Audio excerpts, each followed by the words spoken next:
अस्सलाम वालेकुम। City news network के साथ मैं हूं आपका होस्ट सौकीर अकरम और आज हमारे साथ जो लड़कियां मौजूद है माशाल्लाह से ये वो लड़कियां हैं जो पाकिस्तान को रिप्रेजेंट करने के लिए और तकरीबन 77 ममालिक के साथ कम्पीट करने के लिए कीनिया जा रही हैं और डिबेट कंपटीशन है इनका और इन्होंने तैयारी कितनी की है, लड़कियां इतना पढ़ कैसे लेती हैं मुझे अभी तक ये समझ नहीं आ रही है। लेकिन ये 2 लड़कियां हमारे साथ मौजूद हैं जो जिनका जज़्बा, जिनका बात करने का तरीका ये बात साबित करता है कि उन्होंने पाकिस्तान के अंदर तमाम स्टूडेंट्स को इस बात की मोटिवेशन दी है, आगाही दी है कि अगर लड़कियां चाहें तो वो बहुत कुछ कर सकती हैं और ना सिर्फ पाकिस्तान में बल्कि पूरी दुनिया के अंदर जो है वो अपना नाम रोशन कर सकती हैं, अपने पाकिस्तान का नाम रोशन कर सकती हैं। हमारे साथ ये 2 होनहार लड़कियां मौजूद हैं, इनसे बात करेंगे। अच्छा बताइएगा, आपका नाम क्या है? मेरा नाम अस्मा मांडवी वाला है, कराची से हूँ मैं।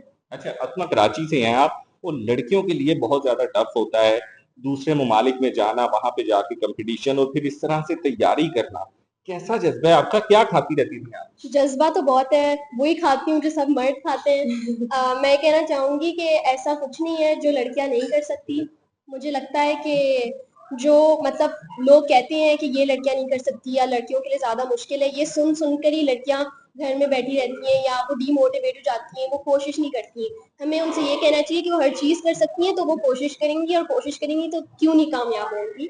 क्यों नहीं और कामयाब होंगी? बहुत आपकी तरफ मैं दोबारा आता हूँ, आपका नाम क्या है? अस्सलाम वालेकुम, मेरा नाम जोहा शेख है, मैं भी कराची से हूँ। अच्छा शेख साहब मुझे ये बताएँ कि बहुत ज़्यादा एक कॉन्सेप्ट है लड़कियों का जिनका फ़ोकस आजकल टिकटॉक पे बहुत ज़्यादा रहता है या मेकअप कर लिए, रील्स बना ली।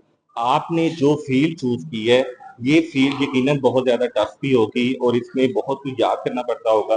तो आपका शौक कैसे बना इस फ़ील्ड पे आने का? मुझे लगता है कि हर किसी के अपने-अपने शौक होते हैं। जो लड़कियाँ टिकटॉक या मेकअप करती हैं, वो बहुत सक्सेसफुल होती हैं, उनके पास बहुत पैसे होते हैं, मुझसे भी ज़्यादा शायद इंटेलिजेंट हो, अक्लमंद हो। तो किसी को भी किसी चीज़ की नीचाई दिखाना चाहिए और मैं बहुत ही मैं बहुत ग्रेटफुल हूँ कि मैं यहाँ पे अपने दोस्तों के साथ जो हम दोनों लड़कियाँ हैं, जाके बाहर जाके दूसरी कंट्री की लड़कियों से मिल सकती हैं। और हमारे पास इतनी दूसरे फील्ड्स हैं, जैसे क्रिकेट में हमारी टीम वुमेन्स टीम कितनी अच्छी है, हमारी फुटबॉल वुमेन्स टीम कितनी अच्छी है। तो मुझे लगता है कि लड़कियाँ जो भी चाहें कर सकती हैं, हम भी वही कर रहे हैं यहाँ पे। यकीनन लड़कियां जो भी चाहें कर सकती हैं। मुझे क्यूरियोसिटी हो रही है ये जानने की कि आखिर डिबेटिंग आपने इसके अंदर जो आपका कंपटीशन है इसमें कौन-कौन से टॉपिक्स होते हैं? किन-किन टॉपिक्स पे आपने जो है वहाँ पे डिबेट करनी है? जी, ये मैं दूसरी दफ़ा जा रही हूँ, इसलिए मैं बता सकती हूँ कि हर जो चीज़ जो हमारे माशरे में बात होती है, टेक्नोलॉजी की, सियासत की, इकोनॉमिक्स की, कि क्या पॉलिसी होनी चाहिए। अभी हमारा फिस्कल बजट पाकिस्तान में पास हुआ है, उस पे बहुत सी लड़कियाँ और लड़के भी हैं जिनको पता नहीं है कि उसके अंदर क्या लिखा हुआ है। मैं चाहती हूँ कि जो हमारे जवान लोग हैं, वो बड़े होके ये सोचेंगे नहीं कि जब वो वोट दे रहे हैं, वो सियासतदान जिनको वो ऑफिस में ला रहे हैं, वो क्या कर रहे हैं।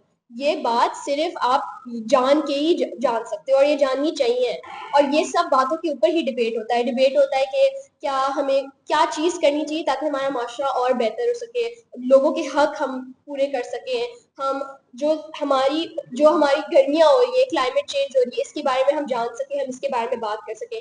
ये इन चीज़ों पर डिबेट होती है। इन चीज़ों पर डिबेट होती है लेकिन इसके लिए प्रॉपर एक बैकग्राउंड होगा, तैयारी होगी, बजट पास हुआ है, आपको पता होगा कि 2025 के बजट में क्या-क्या चीज़ें इंक्रीज़ हुई हैं, जी, क्या-क्या जी। डिक्रीज़ हुई हैं।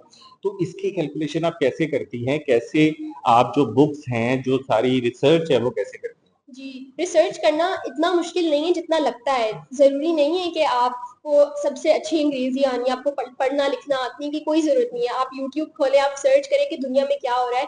हर बात की नॉलेज है दुनिया के अंदर। आपको आपके अंदर क्यूरियोसिटी होनी चाहिए, आपके अंदर जज़्बा होना चाहिए कि आप जाके सोचें। आप एक दफ़ा कोशिश करेंगे तो आपका दिल चाहेगा दूसरी दफ़ा करने का।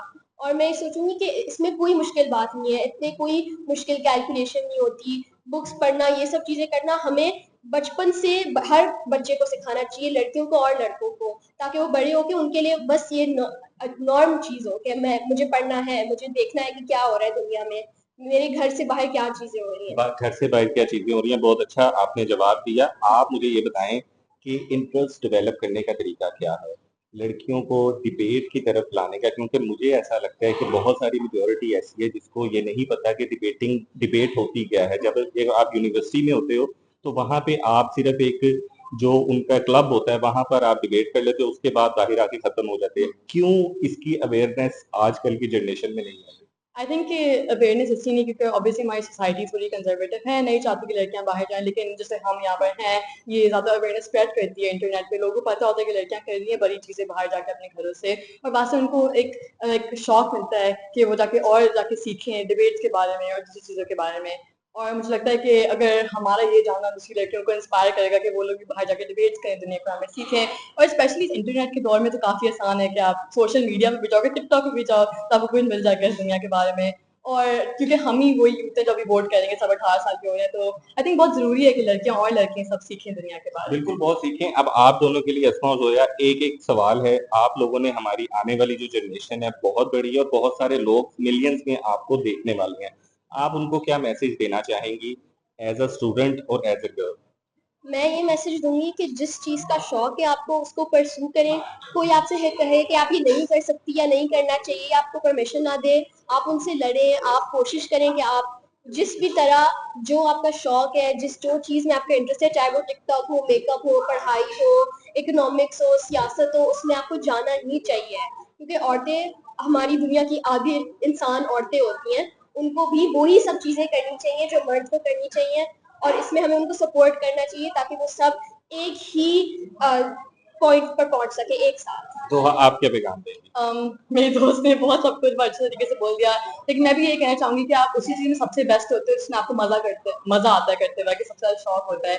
तो जिसको भी, और स्पेशली लड़कियों को अगर किसी में शौक है, तो हमें एज ए सोसाइटी और माशरा उनको मोटिवेशन देनी चाहिए कि जिसमें भी उनको शौक है वो जाके बाहर करें और ज्यादा सीखें दुनिया के बारे में, क्योंकि अगर लड़कियां नहीं है तो मतलब आधी दुनिया नहीं है। तो हम चाहते यकीनन हैं कि बहुत अच्छा इन्होंने ना सिर्फ जवाब दिया बल्कि पैगाम दिया और ये पैगाम पूरी दुनिया में देखने वाली लड़कियों के लिए है कि ये लड़कियां भी उसी माँ बाप की औलाद हैं, ये भी उसी माशरे से निकल कर बड़ी हो रही हैं, ग्रो कर रही हैं। लेकिन आज ये 2 लड़कियां और इनके साथ जो 8 लड़के और लड़कियां हैं, वो पाकिस्तान को रिप्रेजेंट करने के लिए एक दूसरे मुल्क में जा रही हैं और तकरीबन 77 ममालिक की जो स्टूडेंट्स हैं उनके सामने बैठकर ये डिबेट करेंगी, अपना एजेंडा रखेंगी, अपने जवाब रखेंगी और अपने लफ्ज़ों की ताकत के साथ पाकिस्तान का झंडा वहाँ पर बुलंद करके आएँगी।